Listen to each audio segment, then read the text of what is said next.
ഒരു ലൈൻ മാത്രം ഒന്ന് രണ്ട് ലൈൻ പാടി നമുക്ക് മുൻപോട്ട് കടന്നു പോകാം. കർത്താവ് അനുഗ്രഹിക്കുമാറാകട്ടെ. Praise the Lord. ഇന്നൊക്കെ പലരും ചിന്തിക്കുന്ന ഒരു കാര്യമുണ്ട്. ഹല്ലേലൂയ. എന്താണെന്നറിയാമോ? ആര് ന്യായം വിധിക്കാൻ? ഇതൊക്കെ ചുമ്മാതെ പറയുന്നതാ. ആർക്ക് ന്യായവിധി ഉണ്ടെന്നാ പറയുന്നത്. ഇങ്ങനൊന്നും ഇല്ല എന്ന് വിചാരിക്കുന്നവരുണ്ട്. ഈ ഓൺലൈൻ മാധ്യമത്തിലായിരിക്കുന്ന സഹോദരങ്ങളെ, ഈ പഴയ ഒരു ഗാനത്തിന്റെ ചില അടികൾ പാടുമ്പോൾ നിങ്ങളത് ശ്രദ്ധിക്കണം. ഓരോ സ്റ്റാൻസ, ഓരോ ലൈനുകളും നിങ്ങൾ ശ്രദ്ധിക്കണം. അപ്പോൾ നിങ്ങൾക്ക് മനസ്സിലാക്കാൻ കഴിയും എത്ര പേർക്ക് അവിടെ നിന്നൊക്കെ രക്ഷപ്പെടാൻ കഴിയുമോ എന്നതിനെ കുറിച്ച് ആ പാട്ടിലൂടെ വ്യക്തമാകും. നിങ്ങൾക്കത് ശ്രദ്ധിക്കാം. കർത്താവ് അനുഗ്രഹിക്കുമാറാകട്ടെ. Praise the Lord.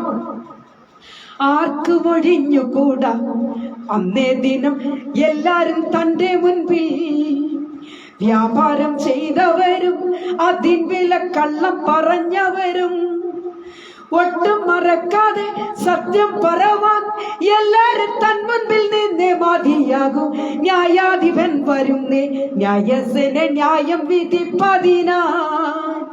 പുസ്തകം കയ്യിലേന്തി അവരവർക്കുള്ള കണക്കു നോക്കി. പുസ്തകം കയ്യിലേന്തി അവരവർക്കുള്ള കണക്കു നോക്കി. അയ്യോ, ഞങ്ങളൊക്കെ വലിയ ആൾക്കാരാ. ഞങ്ങളെ ഒന്നും ഇങ്ങനെയുള്ള കാര്യങ്ങൾക്കൊന്നും പിടിച്ചു തള്ളിയിടരുതേ കേട്ടോ. ഞങ്ങളൊക്കെ വലിയ ആൾക്കാരാ. ഞങ്ങൾക്ക് ഈ കാര്യങ്ങളൊന്നും ഇല്ല എന്ന ചിന്തിക്കുകയാണോ? Praise the Lord. കോടീശ്വരന്മാരും ലക്ഷപ്രഭുക്കളും ചണ്ടാളനാണെന്നും വ്യത്യാസം വന്നിട. ന്യായാധിപൻ വരുന്നേ ന്യായസനെ ന്യായം വിധിപ്പതിനായി.